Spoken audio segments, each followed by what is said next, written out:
Welcome to all. I'm Golda Albert. I'm working as a tutor in Sri Balaji College of Nursing, Department of Fundamentals of Nursing. I'm going to present hospital-acquired infection and then prevention.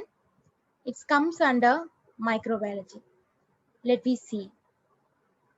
We are going to discuss about hospital-acquired infections. Second one, sources of infection. And third one, routes of spread. And then fourth one, antimicrobial resistance.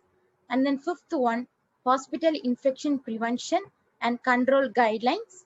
Final one, universal and standard precautions. Let me see. Hospital acquired infection or HAI. HAI are infections acquired during hospital care which are not present or incubating at admission. Infections occurring more than 48 hours after admission are usually considered nosocomial. And then infection occurred in hospital by a patient who was admitted for a reason other than that infection. An infection occurring in a patient in a hospital or other healthcare facility in whom the infection was not present or incubating at the time of admission. This includes infections occurred in the hospital but appearing after discharge and also occupational infections among staff to the faculty. Hospital acquired infection burden. HAI occur worldwide and affect both developed and resource-poor countries.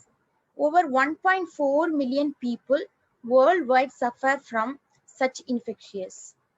Most recurrent infections of surgical wound and urinary tract infection, it's very common in the female. Lower tract infections. Why do patients in hospital acquire infection?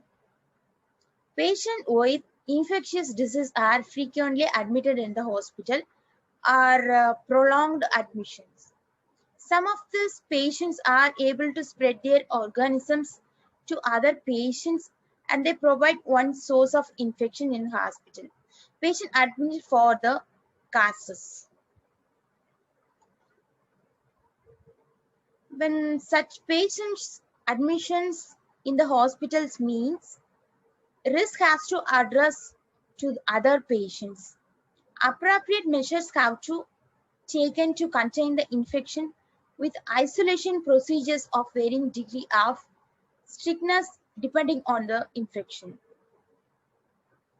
The most common forms of HIA are due to invasive procedures carried out on patients such as surgical operation, it may be a minor operation or major operation, and then intravenous therapy. It means IV therapy, IV fluid, intubation, and then catheterization. Catheterization means urinary catheter. And then immunodeficiency of varying degrees is seen in many of the patients admitted to hospital. This patient at the extreme of age, more than 60 years, and then patient with diabetes. It means the patient with sugar patient, receiving immunosuppressive drugs, patient with cancer, in particular those undergoing chemotherapy. These patients are prone to infection with bacteria which have little treat for healthy person. Let me see the chain of infection. There are 6 elements in the cycle of infection and all 6 must be present before the transmission of infection can take place. First one, characteristic of the organism. It means pathogen. Second one, portal of entry. Then third one, reservoir. And then fourth one, portal of exit. And then fifth one, mode of transmission. And then final one, characteristic of the host. In first one, the characteristic of the organism or pathogen. It may be virus or fungus or bacteria and then parasites. and then ability to invade host, and then degree to which it has disease, and the number of organism it may be increased. Second one, portal of entry, eyes, mucous membrane, and then respiratory tract is more common, and then placenta at the delivery time, and then breaks in host barriers. And then third one, reservoir, humans, and then animals, and then environmental surfaces. And then fourth one, portal of exit, it's respiratory tract. Already told it's respiratory tract is more common in the uh, disease factor. And then genitourinary tract, it's maybe cause urinary tract infection. And then skin and mucous surfaces, and then placenta, and then blood. And then mode of transmission, direct contact, and then droplets, and then vectors, and then airborne. Airborne disease is very common. And then characteristic of the host, lack of effective resistance, and then changes in host defense, and then tissue destruction. Chain of infection. Let me see. Presence of microorganism in hospital environment, and then immunocompromised patients, and then transmission of pathogens between staff and patient and among patients. Sources of infection in the hospital. First one, devices and drains, and then catheter, if maybe urinary catheter, and then rice tube also. Formate contamination, and then patient's normal flora, and then water, and then food, air, surgical procedures, it may be minor procedure or major procedures, and then hospital persons, it may be staff, doctors, and then nurses, and then paramedicals, and then visitors, and then other patients. It may be near patients. Sources of infection in the hospital. Exogenous sources. It may be other persons or patient or visitors. Healthcare workers. It may be nurses, doctors, and then technicians. Inanimate objects, vehicles. Inanimate environment of the hospital. Contaminated air, food, and then water, and then contaminated equipment, and then instruments, soil, linen, and then hospital waste. This may be biomedical waste. And then endogenous sources. Sources is the normal intestinal flora or colonies of skin and other epithelial surfaces. And then routes of infection in the hospital. It's more common in IBLN.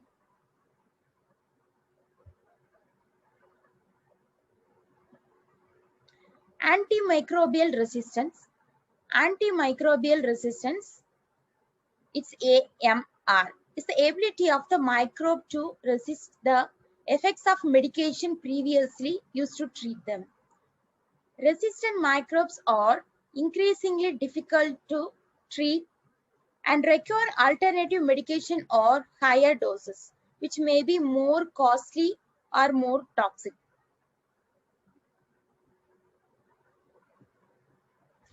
Hospital infection prevention and control guidelines. Let me see. Infection Control Committee. Integral component of the patient safely program of the healthcare facility and is responsible for establishing and maintaining infection prevention and control, its monitoring, and then surveillance, and then reporting, and then research, and then educates the patients. Infection Control Committee structure. First, chairman, he is the head of the institute, and then second one, member secretary, senior microbiologist, and then third one, members. Representation from management and then administration, it may be dean, director of the hospital, nursing services, and then medical services, and then operations. Then fourth one, relevant medical faculties, and then fifth one, support services, OT, and then CSST, and then housekeeping, and then sanitation department, and then engineering department, and then pharmacologist, store officer, and then materials department. Then sixth one, infection control nurse. Then final one, infection control officers. Aim of the sterilization, asepsis, it means the practice or reduce, eliminate contamination such as bacteria, viruses, and then fungus, and then parasites from entering the operative field in surgery or medicine to prevent infection. Methods in sterilization. There are two methods are there. First one, physical method, and then second one, chemical method. Let me see. Moist heat in autoclave and dry heat in ovens. It looks like a microwave oven. And then gamma radiation, and then filtration, and then final one, plasma sterilization. In chemical methods, ethylene oxide and then glutaraldehyde. It's high concentration. And then methods in disinfection. There are two methods are there. Again, physical method and then chemical method. In physical method, boiling and pasteurization, and then UV radiation. It means ultraviolet. In chemical agents, it comes under alcohols, aldehyde, halogens, phenols, surfactants, and then heavy metals, dyes, and then oxidants. Let me see the hot air oven. Apparatus with double metallic walls and a door. There is an air space between these walls. The apparatus is heated by electricity or gas at the bottom. On heating, the air at the bottom becomes hot and passes between the two walls from below upwards, and then passes in the inner chamber through the holes on the top of the apparatus. A thermostat is fitted to maintain a constant temperature of 160 degrees centigrade. It is one of the most common method used for sterilization. We are using in the glasswares, swab sticks, all glass syringes, powder, and oily substances are sterilized in hot air oven. For sterilization, a temperature of 160 degrees centigrade is maintained for 1 hour, and spores are killed at this temperature. Let me see autoclave. Moist heat destroys microorganisms by the irreversible denaturation of enzyme and then structural proteins. Recommendation for sterilization in an autoclave or 15 minutes at 121 degrees centigrade. Working of autoclave. First one, a gauge for indicating the pressure. And then second one, a safety valve set to below off at desired pressure. And then third one, a stop clock to release the pressure. It is provided with a perforated diaphragm. Water is placed below the diaphragm and heated from below the electricity, gas or stove. Working of autoclave, let me see the procedure. Place material inside, and then second one, close the lid, leave stopcock open, and then third one, set the safety valve at the desired pressure, and then fourth one, heat the autoclave, and then air is forced out and eventually steam ensure out through the tap, and then fifth one, close the tap. The inside pressure now rises until it reaches the set level. We have to maintain 15 minutes. When the safety valve opens and the excess steam escapes, and then sixth step, keep it for 15 minutes, and then seventh one, stop heating, and then eighth one,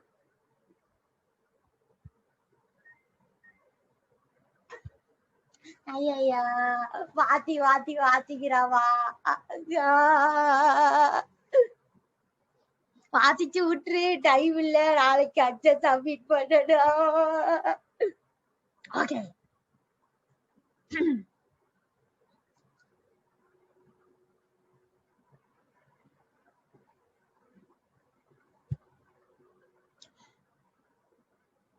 Cool the autoclave below 100 degrees centigrade and then open the stopcock slowly to allow air to enter the autoclave. Let me see the disinfection. Disinfection is a process where most microbes are removed from defined objects or surface except spores, classified according to their ability to destroy different categories of microorganisms. First one, high-level disinfectants, glutaraldehyde 2% and ethylene oxide. And then second one, intermediate level disinfection. It's alcohols and then chloraldehyde and then hydrogen peroxide. And then third one, low level disinfections. It means soap and benzaldehyde chloride, like that. And then general guidelines for disinfection. First one, critical instruments or equipment, semi-critical instruments or equipment, and non-critical equipments or instruments. First one, critical instruments or equipment. That are those penetrating skin or mucous membrane should undergo sterilization before and after use. For an example, surgical instruments, it may be forceps, like that. And then semi-critical instruments are equipment that are those in contact with intact mucous membrane without penetrating, should undergo high level disinfection before use and intermediate level disinfection after use. For an example, endotracheal tubes. And non-critical instruments or equipment that are those in contact only with intact skin, require only intermediate or low level disinfection before and after use. For an example, ECG electrodes.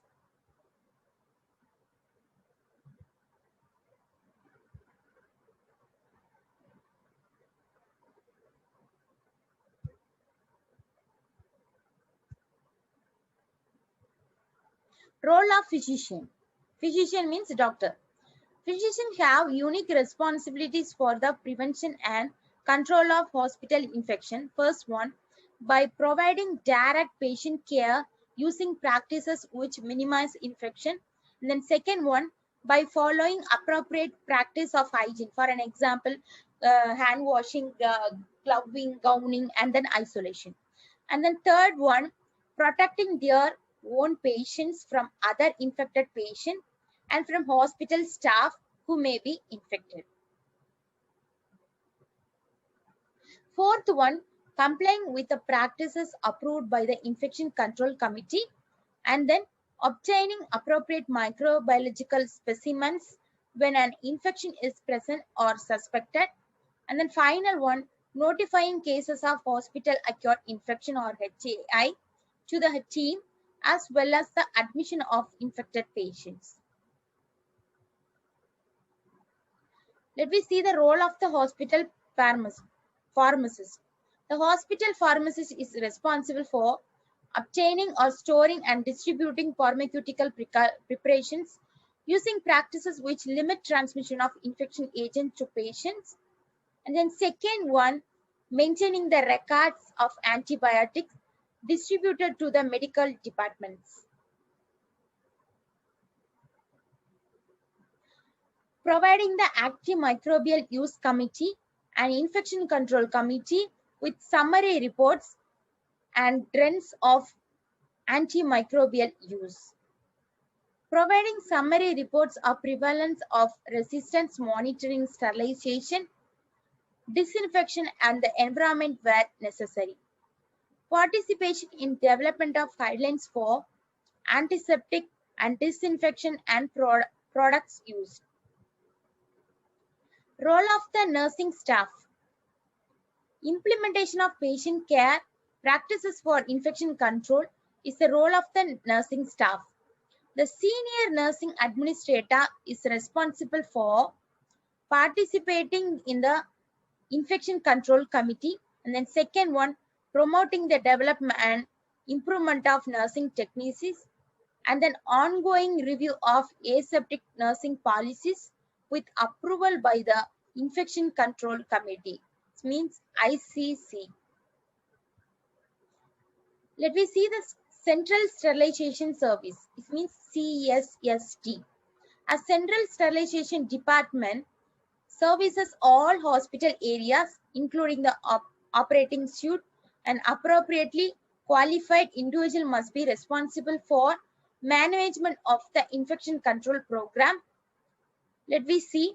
Oversee the use of different methods: physical, chemical, and bacteriological, to monitor the sterilization process.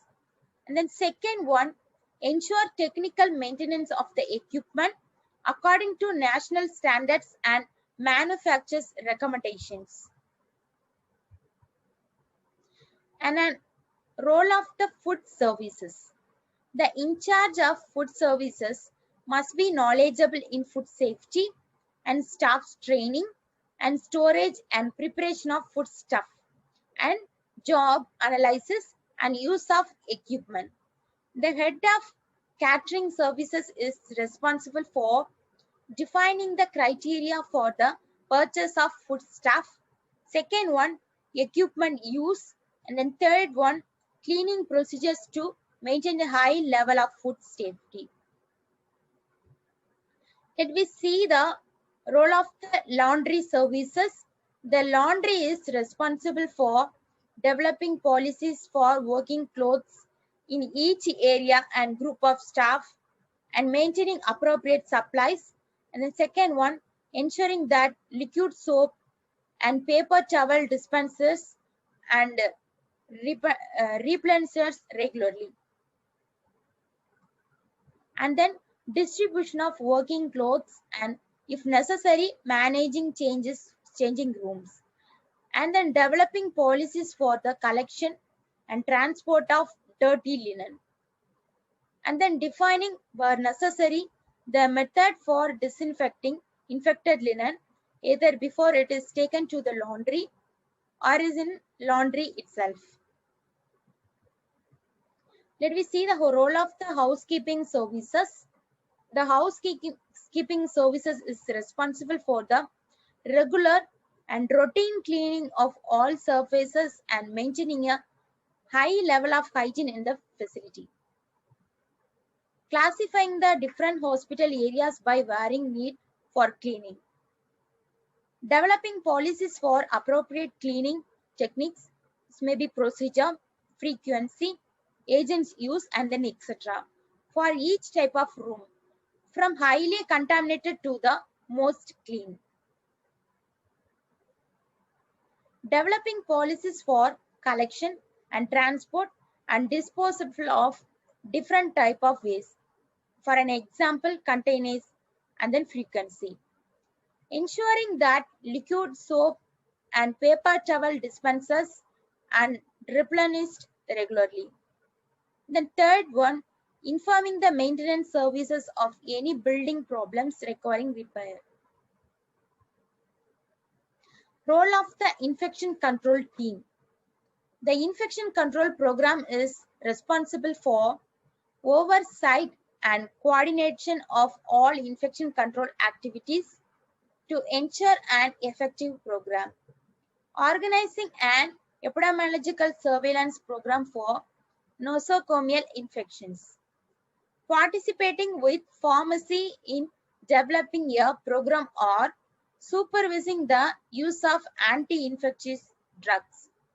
Ensuring patient care practices are appropriate to the level of patient risk.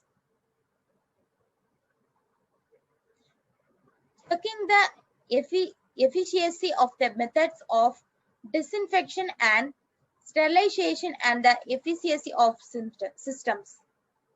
Developed to improve hospital cleanliness and participating in development and provision of teaching program for the medical and nursing and allied health personnel, as well as all other categories of staff. Providing expert advice and then analysis and leadership assistance for smaller institutions. Universal or standard precaution for infection control. First step, hand hygiene. And then second step, personal protective equipment. And then third, safe handling and disposal of shock. Then fourth one, follow needle stick injury protocol.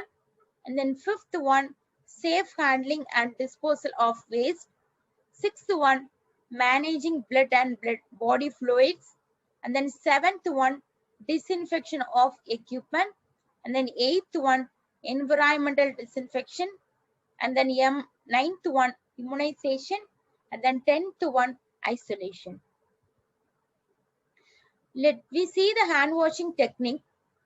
First one, wet hands under running water. And then second one, apply soap and rub palms together to ensure complete coverage. And then third step, spread the further over the back of the hands. And then fourth one, make sure the soap gets in between the fingers. And then fifth one, grip the fingers on each hand. And then seventh one, pay particular attention to the thumbs. And then eighth one, press fingertips into the palm of each hand. And then ninth one, dry thoroughly with a clean towel. Your 5 movements for hand hygiene.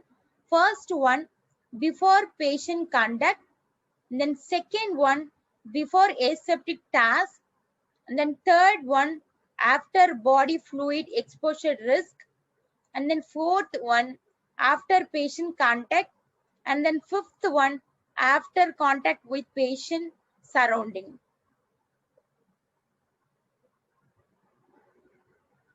Personal protective equipment must be used whenever high-risk patient is being handled. Gloving and disposable plastic aprons, and then mask, and then eye protection.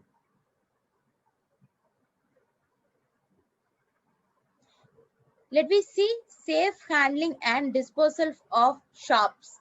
The main hazards of shop injury are hepatitis B, hepatitis C, and then HIV. Ensure that shops are not passed from hand to hand, and then needs are not broken or bent before use.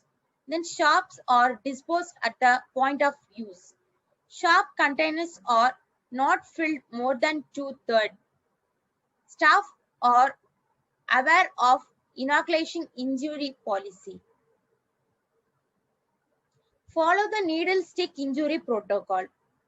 Irrigate mucous membrane by washing under running water. Second one, do not squeeze the injury site. And then third one, wash with soap and water. And then fourth one, apply antiseptic lotion to the injury site. And then fifth one, contact emergency room medical officer for management. And then final one, complete the incident report and inform to the ICN. And then safe handling and disposal of waste. Segregate the waste at source. And then second one, know the policies and protocol of the state. And then third one, safe disposal.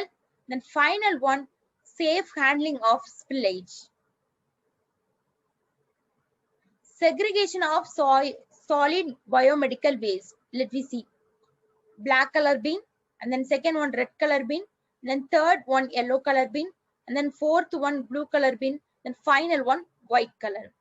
In black color bin, non-infectious waste, for an example, cytotoxic drugs and then waste materials. It's like chemical waste, all the tablets and then medicines.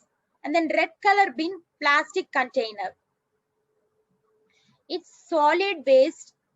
For an example, infected dressings, gas piece, and then cottons, and then POP cast. POP means plaster of Paris.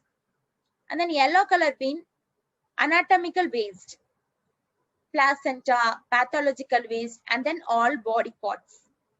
And then fourth one, blue color bin, it infected plastics, syringes, and then gloves, and then plastic weights. And then white color bin, sharps, it's needle and cut glasses. Managing blood and bodily fluids. Handle specimens safely. First one, collection, and then second one, labeling, and then third one, transfer. Dealing with spillage. Small spill or spotted spill, and then large spill. Managing blood and bodily fluids. Management of small spill. Wear gloves and eye protection. Second one, contamination should be wiped up with paper towel soaked in freshly prepared hypochlorite solution 1%. If broken glasses are present, first treat the spillage with hypochlorite, then carefully remove the glass pieces with disposable forceps and wipe it. And then fourth one, towel and glasses should be disposed of in a yellow clinical waste bag for incineration. And then final one, hand washing.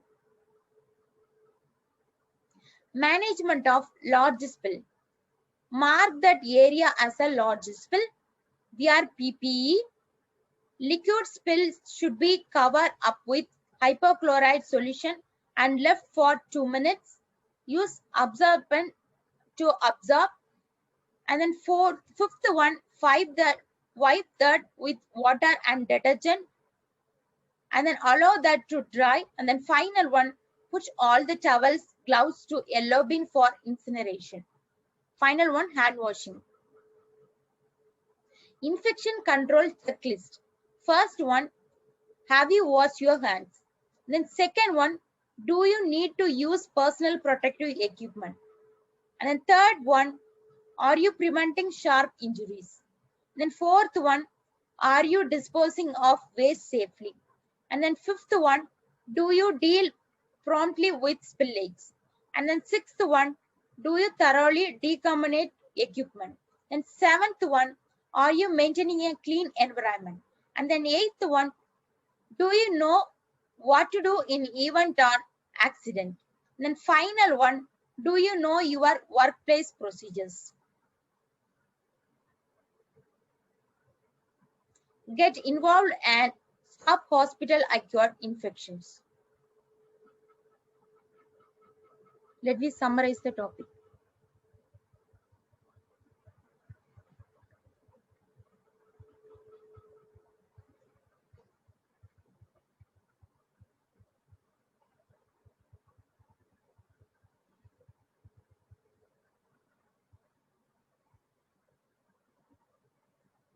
Introduction of hospital-acquired infection.